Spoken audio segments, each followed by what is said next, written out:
Hello, and welcome back to Diecast Graveyard. My name is Paul. Thanks for joining me today.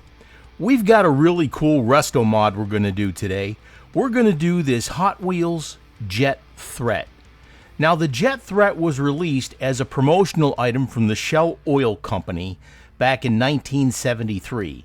The original car was released in 1971 with Spectre Flame paint.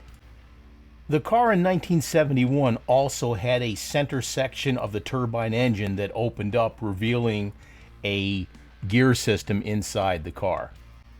This is going to be a fun Restomod. So sit back and relax, grab your favorite adult beverage, and join in with today's Restomod. This is going to be a lot of fun, and I think you're going to be pleased. Let's go ahead and get started with today's build.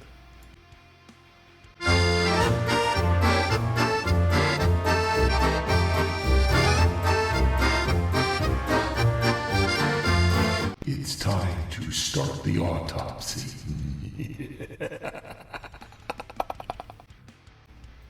I went ahead and drilled out the post so we can go ahead and take the car apart. Now there's two posts on this car. One is in the very back of the car underneath the seat section. And we're going to go ahead and pop out that windshield. And the other post is part of the engine. Here it has just enamel paint, so we're going to go ahead and strip that down, polish it up, and we're going to give it a real nice Spectre Flame paint job. But we're going to give it a die-cast graveyard twist.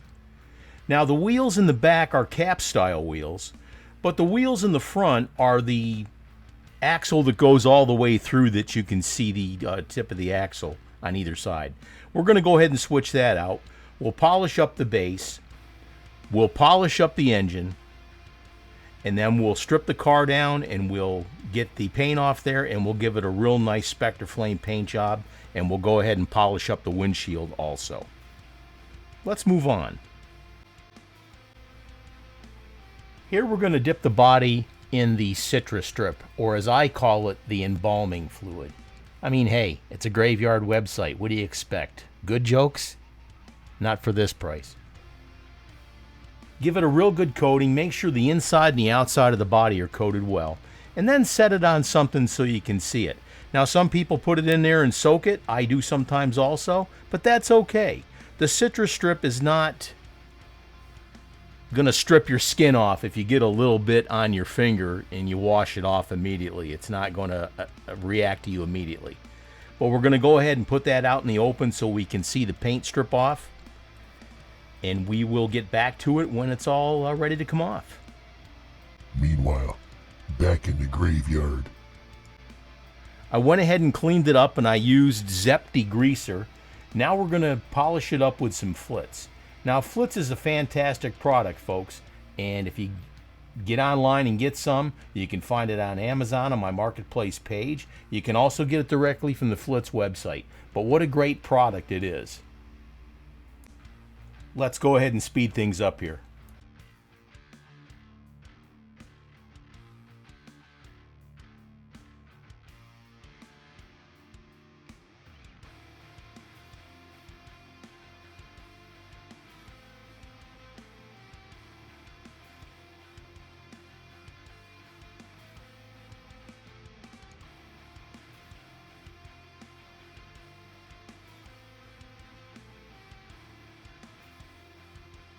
Someone is being exhumed.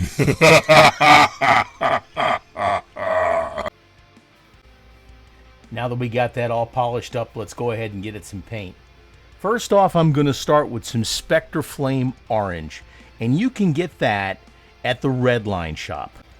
Check out what the Redline Shop has to offer at their site at redlineshop.com.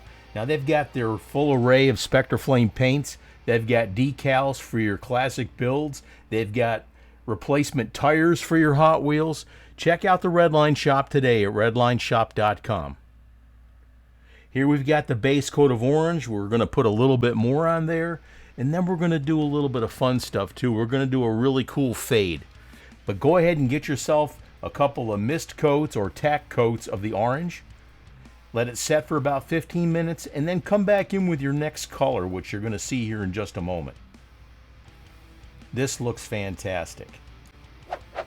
Don't forget to hit that subscribe button and click on that little bell to be alerted to any future videos that come out. If you're getting anything out of these videos, mash that like button, hit that subscribe button. That's what helps me out and to be able to produce new content for you. So go ahead and hit it. Here I'm spraying the back end of the car now with a Spectra Flame Red. And we're going to get a nice fade and blend from an orange to a red here. And that's what this car reminds me of with that big jet engine. It's just like it's flames and on fire, and it's going to look fantastic, I promise you. Now, if you have any questions, please don't hesitate to ask them in the comment section. I do promise that I read every single question. Now, I might not get back to you right away or even at all. I get a lot of emails and a lot of questions. But if it's something that may be a game changer to your classic hobby, then I'm going to go ahead and do my best to answer your questions for you. So go ahead and leave them there in the comments, especially if there's something else you would like to see as far as videos. But check it out, and check out my website at diecastgraveyard.com, because I'll spray a real nice clear coat on here with my Diecast Graveyard clear coat. Here's how it turned out after I sprayed it. Man, I'll tell you what, this looks absolutely incredible. This is going to go together so nice. I'll put that in the cabinet and I'll let that set for at least 24 hours, and then we'll get it all together. Now here, I'm using some flits again to polish the plastic.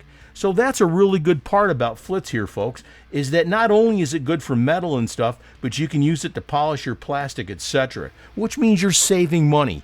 Now, I've had a big tube of flits here, and I've had it for almost a year, so it lasts a long time. So get yourself a big tube of flits today. You won't be sorry. It's a great product.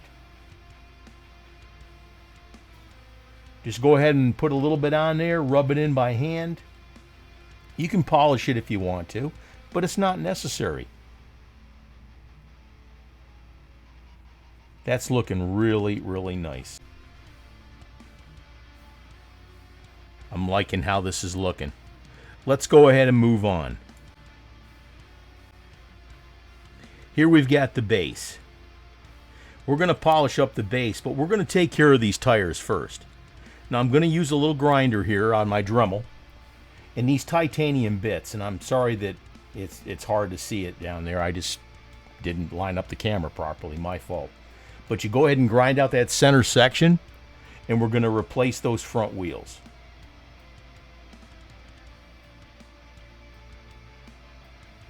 Yeah, it'd be really nice to be able to see what I was doing there. Sorry about that. Anyway, so we got those front wheels out.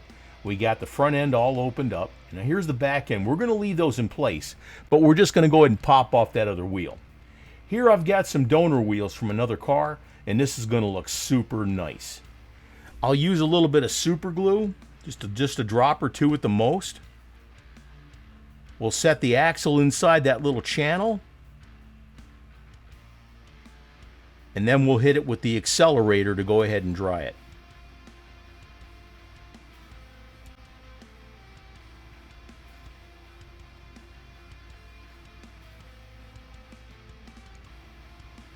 That'll take care of that. Now let's take care of the back wheels. We're going to go ahead and replace those. Take your razor, find that little edge, and pop those old ones off.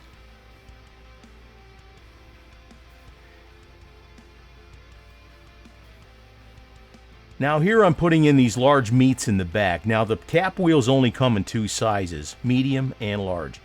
Now the back wheels are a little bit loose on the caps, so I'll take a little bit of tester's glue and I'll put it on there just to hold them in place.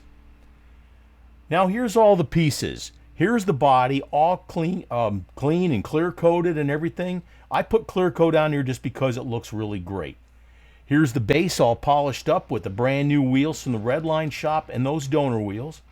Here's the engine all polished up with the post all drilled out. Here's the glass.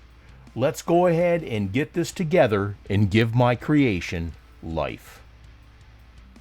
Life! Life, do you hear me? Give my creation life!